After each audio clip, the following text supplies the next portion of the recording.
ஏசு ரொம்ப நல்லவர். ஒரு குட்டி வரலாறு சொல்லவா? கிருஷ்ணதேவராயன் ஒரு ராஜா விஜயநகர் பேரரசை ஆண்டு கொண்டிருந்தார். அவர் தன்னுடைய போர் சேவரான நாகம நாயக்க மதுரைக்கு அனுப்புறார். எதற்குன்னா இங்குள்ள பாண்டிய ராஜாக்கு உதவி செய்து திருப்பி வரும்படி. ஆனா நாகம நாயக் என்ன பண்ணார்? உதவி செஞ்சாரு, ஆனா திருப்பி போகும்.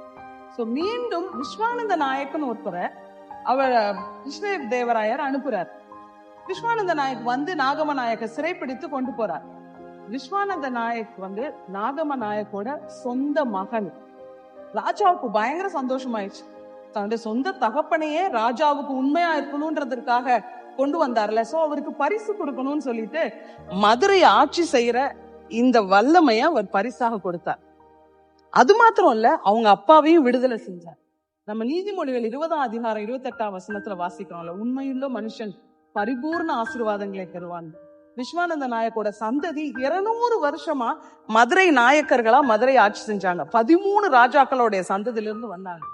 சோ கொஞ்சத்துல உண்மையா இருந்தா அநேகத்துல அதிகாரி ஆக்குவேன்னு சொன்ன ஆண்டவர் அவர்கள் சந்ததியை ஆசீர்வதிச்சார்.